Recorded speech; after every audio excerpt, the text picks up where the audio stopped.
Hello dear, आप सभी को स्वागत करता हूं। जितने भी सेकेंड ईयर के डियर स्टूडेंट हैं, आप लोग पढ़िए। बहुत ही लास्ट में जो है आ चुका है आपका सिलेबस। तो जो है मैं यही कहूँगा कि आप लोग ज़रूर पढ़िए और ध्यान देकर पढ़िए, ताकि जो है आप लोगों को कोई दिक्कत ना हो। मुश्किल से फरवरी भर जो है आप सभी के सिलेबस चलने वाला है। इस फरवरी भर में जो जितने भी हम एग्ज़ाम टारगेट के लिए कर रहे हैं क्वेश्चन, ये सभी के सभी समाप्त हो जाएंगे। ठीक है, इसके बाद जो है हम लोग रिविज़न में चलेंगे। ठीक है जब तक राजस्थान, जब तक एमपी का एग्ज़ाम नहीं हो जाता है सेकेंड ईयर का, तब तक जो है हम क्लास चलाते रहेंगे। जैसे ही एमपी का सेकेंड ईयर का एग्ज़ाम समाप्त हो जाएगा, उसके बाद लगभग जो है सभी स्टेट का भी समाप्त हो जाएगा, क्योंकि एमपी में ही सबसे लास्ट होता है, एमपी राजस्थान में।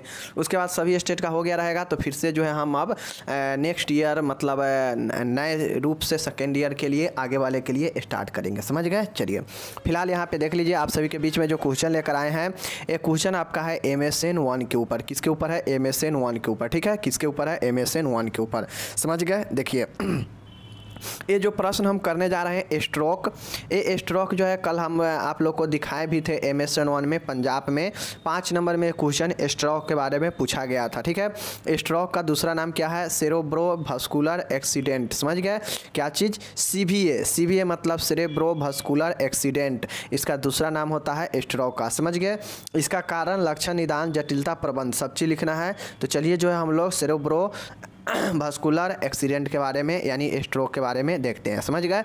चलिए यहाँ पे देखिए, सेरेब्रोवास्कुलर एक्सीडेंट CVA, स्ट्रोक अथवा CVA एक ऐसी अवस्था है जिसमें रोगी के मस्तिष्क में होने वाली रक्त प्रवाह में अचानक रुकावट के कारण ऑक्सीजन O2 की कमी हो जाती है, यानी ऑक्सीजन की कमी हो जाती है। समझ गए?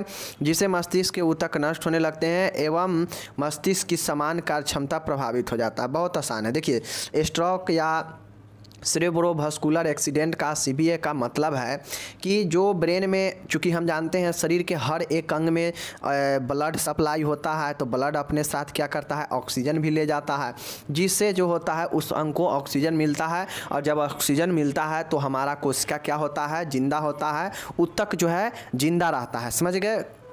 विदाउट ऑक्सीजन आपके शरीर के हर एक पार्ट में, कोशिका हर एक पार्ट में ऊतक है, वो जीवित नहीं रहेगा विदाउट ऑक्सीजन। ऑक्सीजन कैसे मिलता है?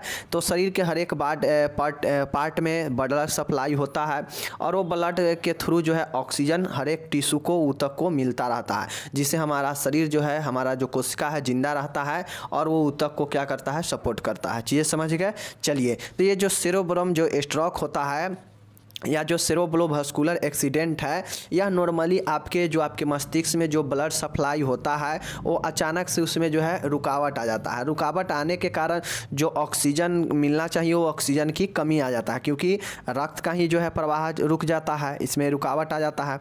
तो जब ब्लड प्रवाह जो है ब्रेन में, मस्तिष्क में रुकावट आ जाएगा, तो जो रोगी होगा उसको ऑक्सीजन का भी कमी होने लगेगा। और जब ऑक्सीजन का कमी होने लगेगा ब्रेन में, तो क्या होगा? ब्रेन का जो ऊतक है, जो आपका टिश्यू है, वो नष्ट होने लगेगा, क्योंकि जब ऑक्सीजन नहीं मिलेगा तो नष्ट होगा ही होगा। ठीक है, जब नष्ट ये होने लगता है तो मस्तिष्क का जो कार्य करने का जो क्षमता है, वो क्या होता है? प्रभावित होने लगता है। और यही जो है CVA यानी ये जो है सेरेब्रोवास्कुलर एक्सीडेंट कहलाता है। समझ गए ना? चलिए स्ट्रोक क्या होता है? तो देखिए, स्ट्रोक या CVA जो होता है, सेरेब्रोवास्कुलर एक्सीडेंट, यह मस्तिष्क का एक जो है असमान स्थिति होता है, जहाँ पे जो है मस्तिष्क को जो रक्त का प्रवाह होता है अचानक से रुक जाता है, मस्तिष्क में ब्लड का प्रवाह नहीं हो पाता है या हल्का हल्का होता है। तो इस कंडीशन में ऑक्सीजन का भी जो है पूर्ति जो है शरीर मस्तिष्क में नहीं हो पाता है, और जब ऑक्सीजन नहीं मिलता है तो टिश्यू मरने लगता है, सेल मरने लगता है, और जब ये नष्ट होने लगता है टिश्यू, तो जो है मस्तिष्क जो है धीरे धीरे प्रभावित होने लगता है, इसका कार्य क्षमता, और यही जो है आपका स्ट्रोक होता है। समझ गए स्ट्रोक के बारे में? चलिए अब देख लीजिए कि किसी के अगर ब्रेन में ब्लड सप्लाई कब रुकता है, देख लीजिए कारण क्या हो सकता है। देख लीजिए, सीवियर हाइपरटेंशन, अगर उच्च रक्तचाप होता है, उस कंडीशन में जो है ब्लड का जो आपूर्ति है वो क्या होता है? कम जाता है। ठीक है, उसके बाद है रक्त वाहिनियों में थक्का बनना, जो रक्त जो वाहिनी है, ब्लड वेसल्स है, उसमें क्लॉटिंग होने लगेगा ब्लड का, उसे जो है हम लोग क्या कहते हैं? थ्रोम्बोलिज्म कहते हैं, थ्रोम्बोलिज्म कहते हैं। समझ गए ना? यानी रक्त वाहिनियों में थक्का होना थ्रोम्बोम्बोलिज्म कहते हैं। समझ गए? चलिए, इसके कारण होता है CVA। या मस्तिष्क में गांठ होना या ब्रेन में किसी प्रकार के ट्यूमर हो जाएगा, मस्तिष्क की चोट लगना, हेड में जो है इंजरी हो जाएगा जिसके कारण हो सकता है ब्लड क्लॉटिंग हो जाएगा और ब्लड जो है जो ब्लड है ब्लड का जो फ्लो होगा वो ब्रेन में कम जाएगा और कमने से टिश्यू वहाँ का ख़त्म होने लगेगा, ब्रेन प्रभावित होने लगेगा। समझ गए। इंट्राक्रेनियल हेमरेज होना, जो आपके क्रेनियल पार्ट है, क्रेनियल कैविटी है, उस क्रेनियल में जो है क्या होगा, रक्तस्राव भर जाएगा, रक्तस्राव होने लगेगा, तो इंट्राक्रेनियल हेमरेज। ठीक है। सेरेब्रल आर्टरी में ऐंठन, जो आपका सेरेब्रल आर्टरी है, धमनी है, इसमें ऐंठन होने से जो है ब्लड का आपूर्ति जो है कम हो जाएगा। हार्मोनल गर्भ निरोधक का उपयोग, कोई ऐसे हार्मोनल जो है गर्भ निरोधक गर्भ को रोकने के लिए कोई हार्मोनल दवा ले रहे हैं, मोटापा है, मधुमेह है, शराब का सेवन है, धूम्रपान है। ठीक है। ये सब जो है कारण अधिक तैलीय भोजन का सेवन, जिसके कारण जो होता है आपका ब्रेन में जो है ब्लड का पूर्ति जो है सप्लाई सही से नहीं होगा या रुक जाएगा, तो जो है आपके सीवीए स्ट्रोक होने लगता है। समझ गए। क्या क्या कारण हो गया देख लिए कि अगर तैलीय भोजन करेंगे, मोटापा है, शराब पीते हैं, धूम्रपान है, ठीक है, मधुमेह है, कोई ऐसे गर्भ निरोधक हार्मोनल गोलियां ले रहे हैं। ठीक है। उसके बाद जो सेरेब्रल आर्टरी है, जो धमनी है जिसके थ्रू जो है ब्लड सप्लाई होता है, तो उस सेरेब्रल आर्टरी में ऐंठन होने लगेगा। ठीक है। इंट्राक्रेनियल हेमरेज होना। ठीक है। उसके बाद आपका है मस्तिष्क में चोट लगना, मस्तिष्क में हेड इंजरी, समझ गए ना, चोट लगना, मस्तिष्क में गांठ हो जाना, ब्रेन ट्यूमर हो जाना। तो ये सब जो है आपका कारण बनता है क्या चीज़ का, उच्च रक्तचाप और रक्त वाहिनियों में थक्का बनना, थ्रोम्बोम्बोलिज्म। समझ गए। ये सब जो है कारण बनता है आपका सीवीए यानी स्ट्रोक का। समझ गए। चलिए नेक्स्ट है लक्षण। देखिएगा कि इसका लक्षण क्या होता है। अगर किसी को सेरेब्रोवास्कुलर एक्सीडेंट होता है, सीवीए, या इसी को स्ट्रोक बोलते हैं, अगर किसी को ये होता है तो जो है उसमें कौन कौन से जो है सिम्टम्स, लक्षण दिखाई देता है। ठीक है। देख लीजिए। पहला है लकवा, किसी को अगर ये चीज़ें होता है, मतलब ब्रेन में सप्लाई ब्लड का रुक जाएगा, ऑक्सीजन नहीं मिलेगा, तो क्या होगा, तो उससे जो है पैरालिसिस मार देगा, क्योंकि सब चीज़ जो है कंट्रोल होता है ब्रेन से ही, तो ब्रेन जो है सही से नहीं काम कर पाएगा तो पैरालिसिस मार देगा, यानी शरीर को जो है काम करना बंद कर देगा, सुन्न हो जाएगा। ठीक है। बोलने में कठिनाई, डिस्फेजिया मतलब क्या होता है, निगलने में कठिनाई। ठीक है। तो ये जी होता है। पलकों का गिरना, पटोसिस होगा, मतलब जो पलक है वो हमेशा झुका हुआ रहेगा, हेडेक होगा, चक्कर आएगा, याददाश्त कमज़ोर और समाप्त होना, क्योंकि मस्तिष्क प्रभाव। अब सुनिए ना, आपका यहाँ पे मस्तिष्क प्रभावित होता है, तो जब मस्तिष्क काम करना में प्रभावित होने लगेगा तो क्या क्या होगा, क्योंकि हम लोग जानते हैं कि हमारा शरीर में हर एक क्रिया, हर एक चीज़ जो है एक्टिविटी ब्रेन द्वारा ही कंट्रोल किया जाता है। ठीक है ना। तो अब आपका ब्रेन ही, मस्तिष्क ही कार्य करने में प्रभावित होने लगेगा तो क्या क्या होगा, वो सारा चीज़ जो है आप लक्षण में लिख सकते हैं। जैसे सिर दर्द होगा, ठीक है, अब ब्रेन से ही बोलचाल के भाषा को कंट्रोल होता है तो बोलने में कठिनाई आने लगेगा, चक्कर आएगा, ब्रेन में दिक्कत है, तो याददाश्त कमज़ोर ही होगा क्योंकि मेमोरी के कारण ब्रेन में ही होता है। लड़खड़ा कर चलना, स्टेगरिंग होगा। लड़खड़ा कर चलने का मतलब है कि आपका जो है कंट्रोल शरीर पर नहीं रहेगा, क्योंकि ब्रेन से ही कंट्रोल होता है। ठीक है। एक वस्तु को दोहरा दिखाई देना, मतलब जो है इंट्राक्रेनियल प्रेशर जो है हेमरेज होने के कारण जो वस्तु है, यहाँ पे आँख का भी प्रभावित होता है, आँख भी जो है अंधापन ये सब होने लगता है। ठीक है। संवेदनहीनता मतलब नम्बनेस, मतलब जो आपके अंदर संवेदन है वो जो है ख़त्म होने लगेगा किसी चीज़ के प्रति। ठीक है। एक वस्तु को दूसरा दिखाई देना, डिप्लोपिया हो जाएगा। ठीक है। देखने में कठिनाई, विजुअल इफेक्ट होगा, कमजोरी होने लगेगा, चेतना स्तर बाधित होगा, मतलब ब्रेन से संबंधित हर एक चीज़ होगा। और चूंकि हम लोग जानते हैं ब्रेन से जो है आपका आई विजन जो है डायरेक्टली कनेक्टेड होता है, तो ये सब जो है आपका हर एक प्रॉब्लम होने लगता है, ब्रेन से संबंधित प्रॉब्लम, किसमें, सीवीए में, स्ट्रोक में। और ज़्यादातर उन चीज़ों का प्रॉब्लम होता है जहाँ से ब्रेन का जो है सप्लाई ब्लड के द्वारा होता है। ठीक है ना। तो आप लोग लिख दीजिएगा, चक्कर आना, सिर दर्द करना, विजुअल इफेक्ट मतलब आँखों का कमना, बोलने में प्रॉब्लम, चलने में प्रॉब्लम, ये सब सारा चीज़ जो है ब्रेन से ही कंट्रोल होता है। और किसी को अगर ब्रेन में ही ब्लड ना पहुँचे तो उसे बहुत ज़्यादा प्रॉब्लम हो ही जाएगा, जीवन भी खतरा में आ जाएगा। तो ये सब लक्षण लिख दीजिएगा। समझ गए। चलिए अब डायग्नोसिस मतलब समझिए कि निदान, अगर किसी को सीवीए यानी स्ट्रोक होता है तो उसको जो है क्या क्या जो है डायग्नोसिस हो सकता है, देख लीजिए यहाँ पे। सबसे पहले किसी भी बीमारी का कॉमन चीज़ें होता है हिस्ट्री लेना, हिस्ट्री कलेक्शन मतलब इतिवृत्ति लेना, शारीरिक परीक्षण बॉडी फिजिकल एग्जामिनेशन, ये दो तो कॉमन है, किसी भी बीमारी में सही हो जाएगा, ठीक है। अब यहाँ पे आँखों का भी प्रॉब्लम है तो आँखों का भी जाँच होगा। CASF सेरेब्रो स्पाइनल फ्लूइड होता है तो इसका भी जांच किया जाएगा कि भाई इसका जो है इसके कारण तो नहीं हो रहा है, ठीक है। खून की जांच होगा कि ब्लड क्यों नहीं मस्तिष्क तक सप्लाई हो रहा है, ठीक है। एंजियोग्राफी होगा, ठीक है। CT स्कैन होगा, ब्रेन का CT स्कैन भी होता है, समझ गए। MRI भी होता है तो MRI भी किया जाएगा। EEG ब्रेन के लिए होता है, इलेक्ट्रो समझ गए ना, इंसेफ्लोग्राम, EEG इलेक्ट्रो इंसेफ्लोग्राम होता है। EEG MRI CT स्कैन, खून की जांच, CASF जांच, हिस्ट्री लेना, फिजिकल एग्जामिनेशन, टोटल चीज़ आप निदान में लिख सकते हैं, समझ गए। ब्रेन से और ब्लड से रिलेटेड निदान यहाँ पे लिख देंगे, समझ गए।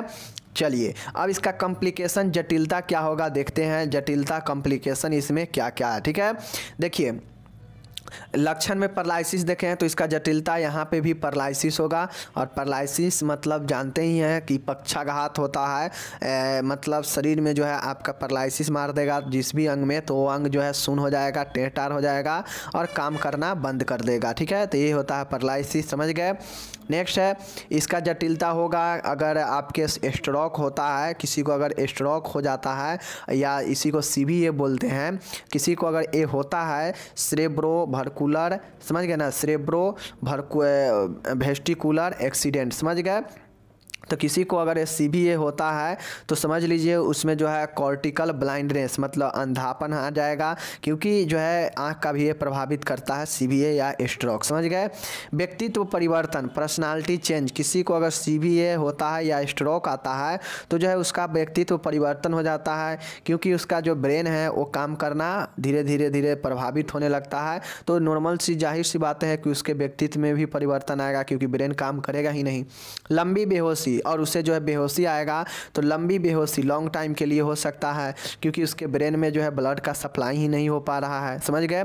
और ऐसा भी कंडीशन हो सकता है कि उसे मृत्यु भी हो सकता है। तो जटिलता में एक परम सत्य लिख दीजिएगा, मृत्यु। मृत्यु जो है सभी किसी भी बीमारी के जटिलता में मृत्यु एक हो सकता है कॉम्प्लिकेशन में, समझ गए। जटिलता मतलब भयानक चीज़ें, मतलब उससे रिलेटेड और क्या भयानक हो सकता है, तो स्ट्रोक से संबंधित ये सब जो है भयानक हो सकता है, समझ गए। चलिए समझ गए, चलिए इतना समझ गए। अब चलिए हम लोग इसका चिकित्सीय प्रबंध देखेंगे। अब इसका मतलब देखिए प्रबंध में आपको 3 प्रबंध होता है, नर्सिंग प्रबंध होता है, चिकित्सीय प्रबंध होता है और सर्जिकल प्रबंध होता है, ठीक है। अब आपको ध्यान में रखना है कि कौन से बीमारी में जो है चिकित्सीय प्रबंध है, कौन से बीमारी के लिए सर्जिकल प्रबंध है, और कौन से बीमारी में जो है दोनों प्रबंध लागू होता है, यानी चिकित्सीय और सर्जिकल, ठीक है। बाकी जो तीसरा प्रबंध है नर्सिंग प्रबंध, तो नर्सिंग प्रबंध किसी भी बीमारी में नर्स सहायता कर सकती है मरीज को, तो जो है नर्सिंग प्रबंध किसी भी बीमारी में लिखा जाएगा, ठीक है ना, ध्यान रखिएगा। बट जो सर्जिकल प्रबंध होगा वो उसी बीमारी में या उसी ट्रीटमेंट में लिखेंगे जहाँ पे सर्जरी होता हो, ठीक है ना। और चिकित्सीय प्रबंध भी तो लगभग सभी में लिखेंगे जो कि दवाई के द्वारा ठीक किया जाता है। अगर दवाई के द्वारा वो ठीक नहीं होता है तो फिर सर्जिकल होता है, समझ गए। चलिए तो देख लीजिए मेडिकल मैनेजमेंट, CVA के लिए मैनेजमेंट में मेडिकल मैनेजमेंट यानी दवाई के द्वारा कैसे ठीक होगा। तो देखिए यहाँ पे एंटीबायोटिक, अब एंटीबायोटिक जो होता है यह एक जो है ना जड़ी बूटी का काम करता है, यानी हर एक बीमारी में एंटीबायोटिक दिया ही जाता है, क्या किसके लिए, इन्फेक्शन को रोकने के लिए, ठीक है। एंटीबायोटिक जैसे एमोक्सिसिलिन और सेफोटाजाइम, समझ गए। एमोक्सिसिलिन और सेफोटाजाइम जो है एंटीबायोटिक होता है, समझ गए। एंटीकोगुलेंट के रूप में हिपेरिन और वारफेरिन दिया जाता है, समझ गए। एंटीकोगुलेंट के मतलब हिपेरिन होता है जो रक्त के थक्का को तोड़ता है, रक्त को थक्का बनने से रोकता है, समझ गए। अगर ब्रेन में रक्त के थक्का बन जाएगा तो क्या होगा कि न्यू ब्लड का सप्लाई कम हो जाएगा, नहीं हो पाएगा। तो इसके कारण अगर ब्रेन में रक्त के थक्का बनने से ब्लड का जो है सर्कुलेशन नहीं हो रहा है तो ये हिपेरिन एंटीकोगुलेंट या वारफेरिन दिया जाता है, समझ गए। चलिए ऑस्मेटिक डायूरेटिक दिया जाता है जैसे मैनिनटोल। अब हम कुछ दिन पहले ही 2 दिन पहले ही पढ़ाए थे कि मैनिनटोल जो होता है ब्रेन में क्या करता है, ब्रेन में जो प्रेशर लगता है, जो दबाव लगता है, उसको कम करने के लिए ये दवा दिया जाता है, समझ गए ना। तो ऑस्मेटिक डायूरेटिक मतलब यह क्या करता है, प्रेशर को कम करता है मैनिनटोल, समझ गए, ब्रेन में, समझ गए। चलिए चौथा है एंटी प्लेटलेट एग्रीगिएशन एजेंट, ए थ्रोम्बोसम फॉर्मेशन की जोखिम को कम करता है। मतलब थ्रोम्बोबोलिज्म हम लोग देखे हैं ना कि रक्त वाहिनियों में रक्त का थक्का होना, तो ये जो है रक्त वाहिनी में रक्त का थक्का न बने इसके लिए जो है क्या करता है, थ्रोम्बस फॉर्मेशन की जोखिम को कम करता है। कौन, एंटी प्लेटलेट एग्रीगिएशन एजेंट, समझ गए ना, anti aggregation agent, triple A 3A, समझ गए, याद रखिएगा। 3A मतलब एंटी प्लेटलेट एग्रीगेशन एजेंट, समझ गए, एंटी प्लेटलेट एग्रीगेशन एजेंट। ये क्या करता है, थ्रोम्बस फॉर्मेशन की जोखिम को कम करता है। जो रक्त वाहिनी में जो रक्त जमता है ना उसमें जो है यह जमने से रोकता है। कौन, एंटी प्लेटलेट एग्रीगेशन एजेंट, समझ गए ना। चलिए ये सब जो है चिकित्सीय उपचार है, ये सब जो है मेडिकल उपचार है, समझ गए ना। अगर ये सब से ठीक हुआ तो ठीक है, नहीं तो फिर सर्जरी वाला, अगर इसमें होगा सर्जरी तो सर्जरी होगा, समझ गए। चलिए ये हो गया। जैसे देखिए एंटी एग्रीगेशन एजेंट में क्या है, टिक्लोपिडिन है, एबेक्सिमेब है और एस्पिरिन है। ये सब क्या करता है आपको कि थ्रोम्बस फॉर्मेशन को कम करता है, समझ गए ना। टिक्लोपिडिन, ठीक है ना, टिक्लोपिडिन, ABC6मैब, एस्पिरिन, ठीक है, देख लीजिएगा आप लोग, थोड़ा नाम हो सकता है कि बोलने में, उच्चारण में थोड़ा दिक्कत हो, आप लोग देख लीजिए। एफसी समझ गए, एस्पिरिन, टिक्लोपिडिन, याद रखिएगा। ओके, ये सब एंटी प्लेटलेट एग्रीगिएशन एजेंट है। ओके, समझ गए। चलिए पाँचवा है कि वैसोडाइलेटर दिया जाता है जैसे सोडियम नाइट्रोप्रूसाइड, समझ गए, क्या चीज़, वैसोडाइलेटर सोडियम नाइट्रोप्रूसाइड दिया जाता है। ओके, समझ गए। छठा लास्ट देखिएगा कि थ्रोम्बोलाइटिक मेडिसिन जैसे LT+ और AT+ दिया जाता है। थ्रोम्बोलाइटिक मेडिसिन दिया जाता है जैसे एटलीप्लेस और रेटलीप्लास, समझ गए ना, रेटीप्लास और एटलीप्लास। तो ये सब जो है आप लोग याद रखिएगा कि कौन कौन से नॉर्मल, देखिए आप लोग ये चीज़ दवा के नाम याद रहो या नहीं याद रहो, लेकिन मेडिकल मैनेजमेंट जब आपको कहीं किसी बीमारी में लिखना हो तो आपको सिर्फ ये कैटेगरी याद रखना चाहिए दवा के कि कौन कौन से कैटेगरी का दवा यहाँ पे दिया जाता है। जैसे स्ट्रोक में कौन कौन सा कैटेगरी का दवा यहाँ पे दिया गया है, एंटीबायोटिक दिया गया है, ठीक है, एंटीकोगुलेंट दिया जाता है, ऑस्मेटिक डायूरेटिक दिया जाता है, ठीक है, एंटी प्लेटलेट एग्रीगेशन एजेंट दिया जाता है, ठीक है, वैसोडिलेटर दिया जाता है, ठीक है, और थ्रोम्बोलाइटिक मेडिसिन दिया जाता है। ये 6 ग्रुप आप लोग याद रखिएगा। तो अगर मेडिसिन का नाम नहीं भी याद है फिर भी आपका सही हो जाएगा, ठीक है। चलिए तो ये तो हो गया मेडिकल मैनेजमेंट। अब यहाँ पे देखिए अगर किसी को स्ट्रोक यानी CV अगर किसी को दवा से नहीं ठीक हो रहा है तो जो है उसको क्या किया जाएगा, उसको सर्जरी किया जाएगा। और सर्जरी किया जाएगा तो सर्जरी में क्या होता है, एंडारटेरेक्टोमी, क्या होता है, एंडारटेरेक्टोमी, याद रखिएगा। CVA में स्ट्रोक में एंडारटेरेक्टोमी होता है या माइक्रोवास्कुलर बाईपास किया जाता है, मतलब माइक्रोवास्कुलर बाईपास किया जाता है। 2 सर्जरी करके ठीक किया जाता है पेशेंट को। एक एंडारेक्टोमी किया जाता है, क्या चीज़, एक एंडारटेरेक्टोमी किया जाता है और दूसरा माइक्रोवास्कुलर बाईपास किया जाता है। मात्र ये 2 ही सर्जरी है जिसमें स्ट्रोक में किया जाता है। ओके, समझ गए। चलिए याद रखिएगा एंडारटेरेक्टोमी, समझ गए। देखिए तोड़ के याद रखिए, CVA में टेरेक्टोमी दोनों में तोड़ दीजिए, टेरेक्टोमी, समझ गए, एंडारटेरेक्टोमी। ओके, माइक्रोवास्कुलर बाईपास, यही 2 तो सर्जरी होता है स्ट्रोक वाले के लिए, समझ गए। चलिए नर्सिंग प्रबंध, अब यहाँ पे नर्स जो है कैसे कैसे देख रेख प्रबंध करेगी देख लीजिए। रोगी के एयरवे पैटर्न एवं ब्रीदिंग पैटर्न को मेंटेन करें। एयरवे पैटर्न का मतलब है कि जो पेशेंट का जो श्वास लेने का जो एयर है उसको पैटर्न को बनाए, और उसके जो श्वास ले रहा है उसका सही से हो रहा है, श्वास ले पा रहा है नहीं पा रहा है, इसको मेंटेन करें। ठीक है। रोगी के चेतना स्तर को जांच करें, मतलब रोगी कितना ज़्यादा कॉन्शियस है या नहीं है, चेतना स्तर कितना अच्छा है, इसको जांच करना चाहिए। ठीक है। रोगी को पर्याप्त बेड रेस्ट की सलाह दे, रोगी को जो है ज़्यादा से ज़्यादा बेड रेस्ट का सलाह दे। ठीक है। रोगी को शांतिपूर्ण वातावरण प्रदान करें, बिल्कुल सही है। रोगी को इनटेक आउटपुट चार्ट तैयार करें, मतलब रोगी जो है कितना टेम्परेचर, कितना हार्ट बीट, कितना रिस्पायरेशन रेट है, ये सब का जो है इनटेक आउटपुट चार्ट तैयार करें। ओके। रोगी को आर्टिफिशियल O2 प्रदान करें, रोगी को जब ऑक्सीजन नहीं सप्लाई हो रहा है शरीर में तो उसे जो है आर्टिफिशियल O2 दे। समझ गए। रोगी की स्थिति प्रत्येक 2 घंटे में बदले बिस्तरी घाव से बचाने के लिए। समझ गए।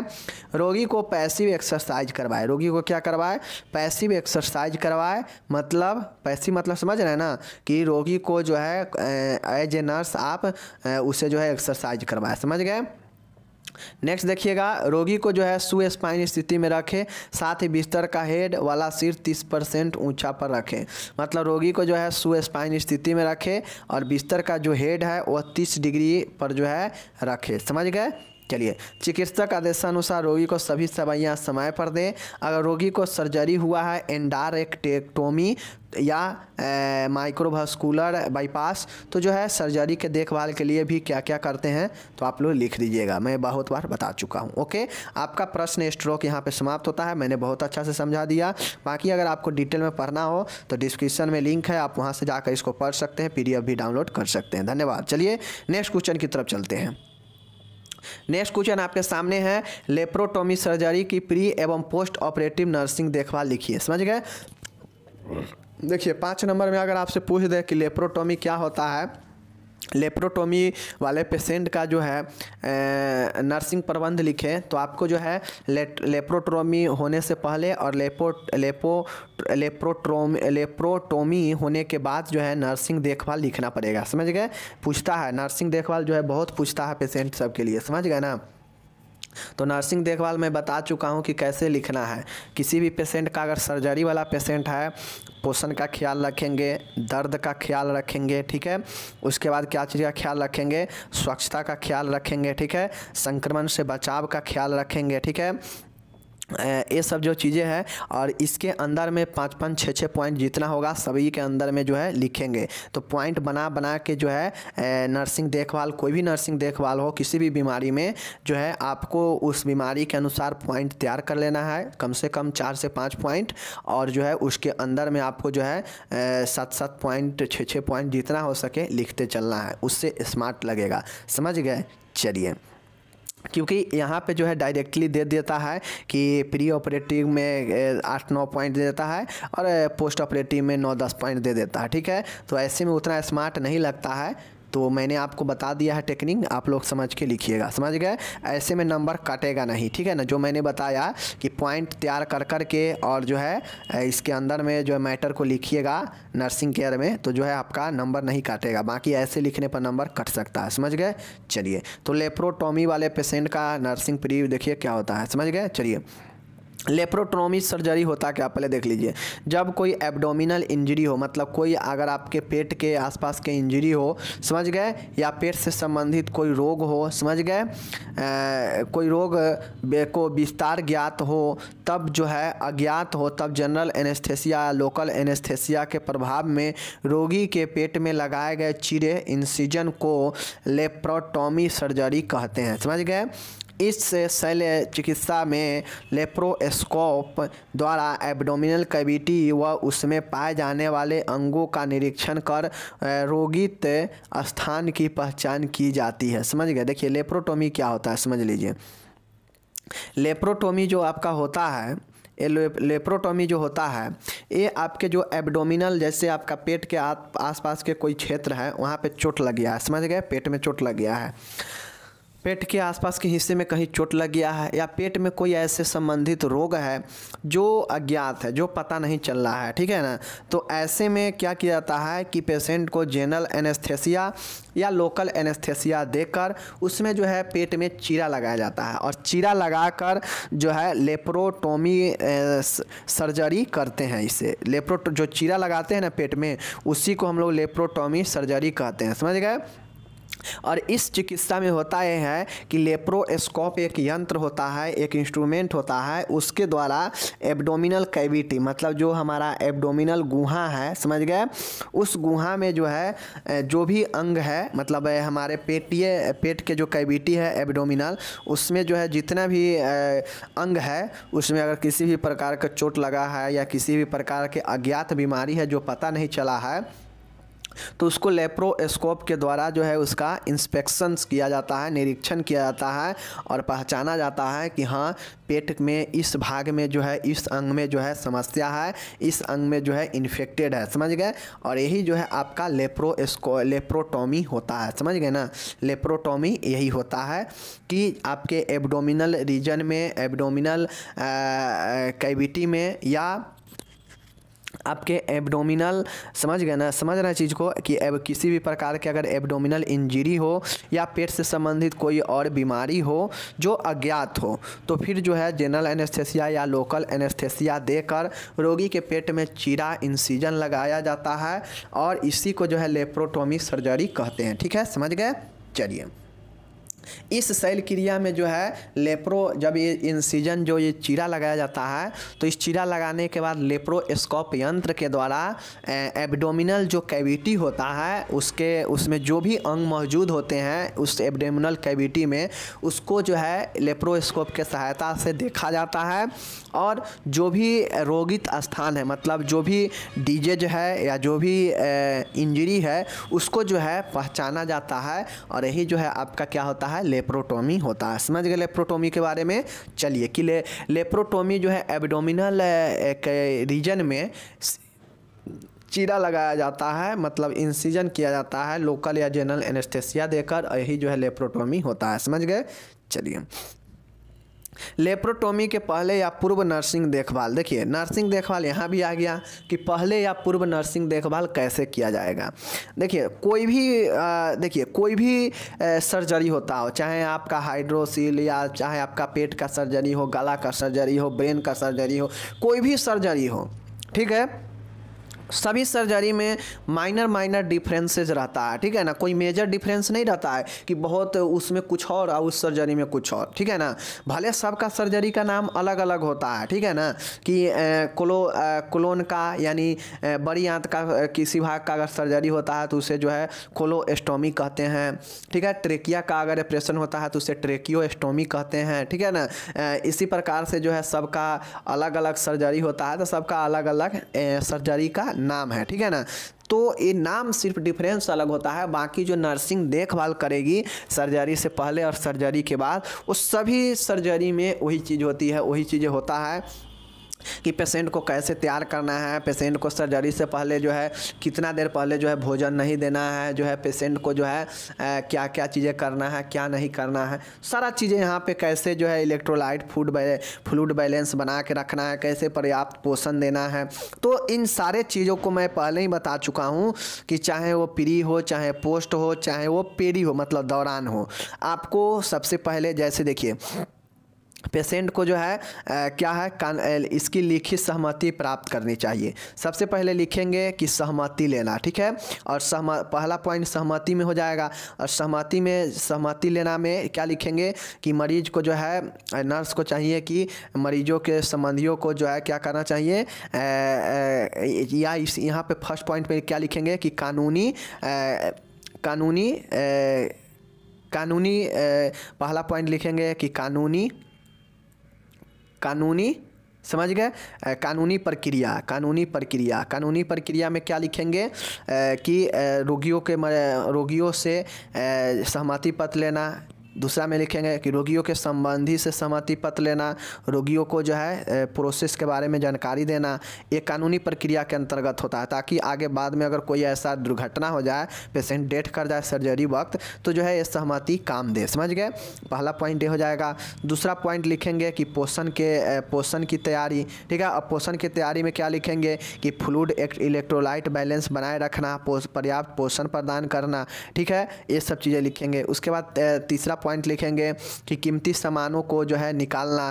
तो इसमें जो है अलग अलग पॉइंट लिखेंगे कि पेशेंट को जो है जो शरीर पर जो कीमती सामान होगा उसको उतार देंगे, चाहे वो घड़ी हो, बेल्ट हो वगैरह वगैरह। तो ये सब जो है इसके अंदर में लिखेंगे। ठीक है, इसी प्रकार से चौथा होगा, ठीक है, कि पेशेंट को जो है मनोवैज्ञानिक सहारा प्रदान करना। बहुत सारे पेशेंट जो होते हैं घबराने लगते हैं सर्जरी के नाम सुनते ही, तो उसको जो है पॉइंट में क्या लिखेंगे कि मनोवैज्ञानिक सहारा, और इसके अंदर में लिखेंगे पेशेंट को जो है समझाएंगे, बताएंगे इसके बारे में, हकीकत को समझाएंगे और इसके प्रति जो भी भ्रांतियाँ हैं उसे दूर करेंगे। तो ये सब जो है पॉइंट बाय पॉइंट लिखेंगे, चाहे वो आप प्री में हो तो ये जो है सर्जरी से पहले का देखभाल होगा। ठीक है, इसी प्रकार से अब सर्जरी हो गया रहेगा, तो अब सर्जरी हो गया रहेगा तो जो है क्या करेंगे, उसको सर्जरी अब हो गया है, तो अब सर्जरी हो गया है तो उसको अब चीरा लगा है तो घाव भी होगा, तो उसके लिए संक्रमण से बचाने के लिए भी काम करेंगे। दर्द होगा, दर्द के काम करेंगे। ठीक है, उसी प्रकार से जैविक चिन्ह तो जो है वहाँ भी चेक करेंगे, यहाँ भी चेक करेंगे, फ्लूइड यहाँ भी चेक करेंगे, वहाँ भी चेक करेंगे। तो तमाम ऐसे चीज़ें हैं जिसको मैं बार बार बता चुका हूँ नर्सिंग देखभाल में, और आप खुद से भी समझ सकते हैं। बाकी रिवीजन में होगा। बाकी मेरा बताने का यही मकसद था कि लेप्रोटॉमी क्या होता है मैंने बता दिया, और इससे पूर्व और इसके बाद नर्सिंग देखभाल मैंने बहुत बार बता चुका हूँ कितने सारे सर्जिकल पॉइंट में। तो आप लोग जो है एक एक चीज़ के जो है टाइम व्यर्थ मत कीजिए। तब तक मिलते हैं अगले वीडियो में। अगर आपको देखना हो तो मैं डिस्क्रिप्शन में लिंक दे देता हूँ, वहाँ से कंप्लीट आप इसको पढ़ सकते हैं खुद से। समझ गए। बाकी मैं यही कहूँगा कि पॉइंट बाय पॉइंट जो है बना के लिखे कि सर्जरी के प्रोसेस में क्या क्या चीज़ें हो सकता है, उसको पॉइंट बना ले 4-5 पॉइंट, और उसके अंदर चीज़ों को जो है लिखते चले 2-2 4-4 पॉइंट। समझ गए, सभी पॉइंट में समझ गए चीज़ों को। चलिए मिलता है अगले वीडियो में। धन्यवाद।